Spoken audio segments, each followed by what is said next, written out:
बिस्मिल्लाहिर्रहमानिर्रहीम। ख़ातिन हज़रात अस्सलाम वालेकुम। मैं हूं मोहम्मद सिफ्तान राना, मोटिवेशनल स्पीकर हूं, कंसल्टेंट हूं, राइटर हूं। हाज़रीन, पाकिस्तान में आजकल दो तरह के तबकात पाए जाते हैं।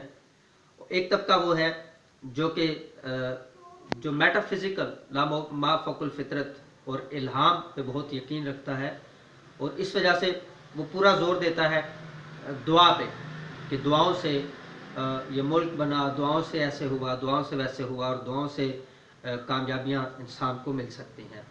दूसरा वो तबका है जो दुआ की अहमियत को नज़रअंदाज करता है और पूरी तरह फोकस करता है मेहनत पे, जद्दोजहद पे।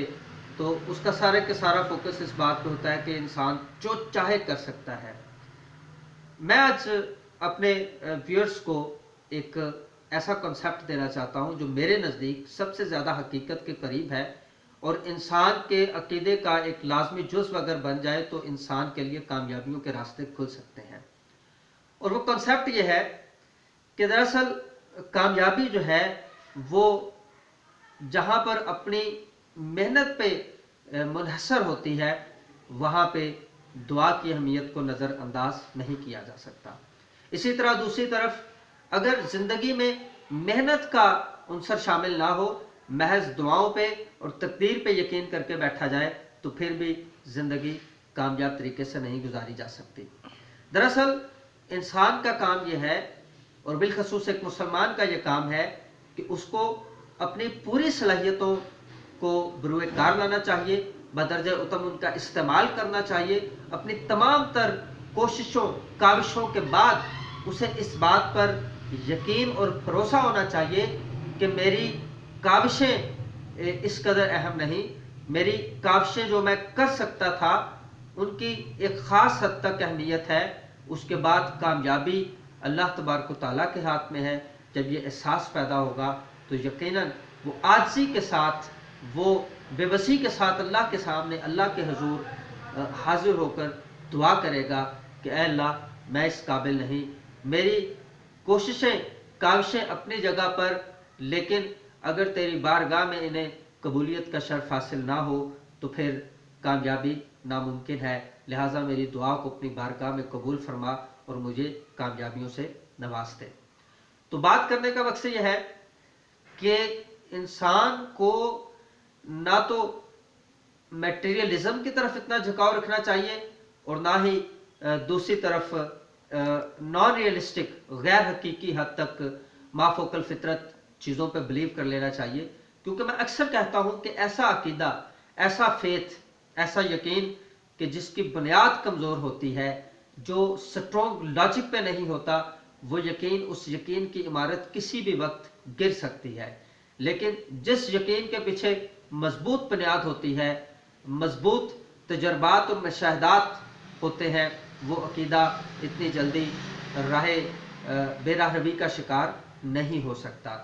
इसलिए ज़रूरी है कि इंसान कोशिश करे और दुआ करे। दुआ के बारे में नबी अकरम सल्लल्लाहु अलैहि वसल्लम ने फरमाया कि दुआ तकदीर को भी बदल देती है। तो मैं ये गौर करता हूँ कि ये वाहिद चीज़ है जिसके बारे में तकदीर के बदलने की बिशारत दी गई है। जहाँ तक इंसान के बेबस और बाइख्तियार होने का मामला है, तो बहुत ही मशहूर वाक़या जो हज़रत अली रज़ी अल्लाह ताला अन्हु के साथ मंसूब है कि एक शख्स आया और उसने पूछा कि मैं अपनी ज़ात में किस हद तक बाइख्तियार हूँ और किस हद तक बेइख्तियार हूँ। तो हज़रत अली रज़ी अल्लाह ताला अन्हु ने उससे कहा कि अपना एक पाँव उठाओ। जब उसने अपना एक पाँव उठाया तो हज़रत अली रज़ी अल्लाह ताला अन्हु ने फरमाया कि अपना दूसरा पाँव भी उठाओ, लेकिन वो दूसरा पाँव उठाने के हवाले से बेबस था। तो हज़रत अली रज़ी अल्लाह ताला अन्हु ने फरमाया कि इंसान अपनी ज़िंदगी में इतना ही बाइख्तियार है और इतना ही बेइख्तियार है। यानी इंसान के पास सिर्फ इतनी ताकत है कि वो एक पाँव ज़मीन से ऊपर उठा सकता है, दूसरा पाँव उठाने की उसके अंदर सकत नहीं। लेकिन यहाँ पे एक बहुत ही अहम नुक्ता जिसकी तरफ मैं तवज्जो दिलाना चाहता हूँ अपने पाकिस्तानी भाइयों से, की तवज्जो दिलाना चाहता हूँ, अपने व्यूअर्स की तवज्जो दिलाना चाहता हूँ। क्या हमने कभी गौर किया इस बात पे कि क्या हमने एक पाँव भी पूरी तरह उठाया है? तो मुझे ये लगता है कि दरअसल हमने एक पाँव उठाने की जहमत भी नहीं की। अगर एक पाँव भी उठा लिया जाए तो मैं ये समझता हूँ, मतलब अपने हिस्से की तमाम काविश भी कर ली जाए, तो अल्लाह तबारक व तआला की ज़ात जो कुरान पाक में इंसान से वादा करती है, लैसा लिल इंसानि इल्ला मा सआ, انسان کو وہ ملے گا جس کی وہ کوشش کرتا ہے. تو اللہ کی ذات کا یہ وعدہ ہے اگر انسان ایک پاؤں اٹھائے یعنی اپنی تمام قوتوں کو بروئے کار لے کر آئے تو اللہ کی ذات اسے کامیابی سے ضرور ہمکنار کرے گی.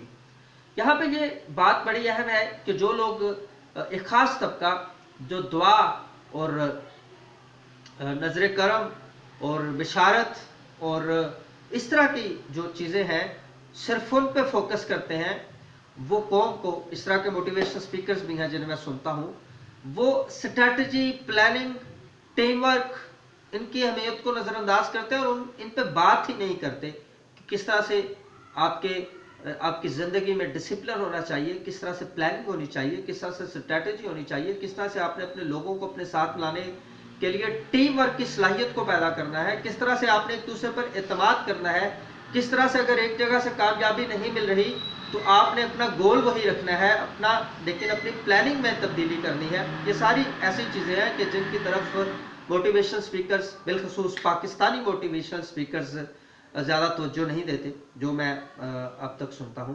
لیکن میرا مقصد بطور موٹیویشنل سپیکر آپ کو محض امیجنیٹو لائف میں رکھنا نہیں ہے، محض آپ کو ایسی دنیا میں رکھنا نہیں ہے جس کا زمینی حقائق کے ساتھ تعلق نہیں ہے، بلکہ میرا مقصد یہ ہے کہ میں آپ کو آپ کی توجہ اس طرف دلاؤں کہ زمینی حقائق کو سمجھتے ہوئے آپ نے کس طرح سے اپنی پلاننگ کو بہتر کرنا ہے، اپنی اسٹریٹجی کو بہتر کرنا ہے، اپنی کوشش پوری کرنی ہے اور اس کے بعد اللہ کی ذات سے دعا کرنی ہے کہ اللہ تبارک و تعالیٰ آپ کو کامیابی سے ہمکنار کرے، ہمیں کرے اور ہم اجتماعی طور پر اس ملک میں رہتے ہوئے ملک پاکستان کی ترقی کا باعث بنے اور یہ ملک بھی کامیابی اور کامرانی کی منازل طے کرتا ہوئے آسمان کی بلندیوں کو چھونے میں کامیاب ہو سکے.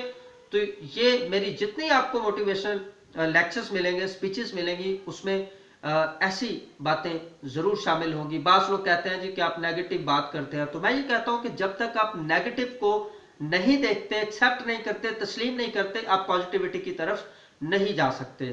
کیونکہ یہ میرا ایک پوائنٹ آف ویو ہے، ہو سکتا ہے کہ غلط ہو، آپ کو اختلاف کرنے کا پورا حق حاصل ہے، لیکن یہ بات بڑی واضح ہے کہ ہو جس دل میں صداقت کے لیے مر مٹنے کی تمنا، وہ پہلے اپنے پیکر خاکی میں جا پیدا کرے.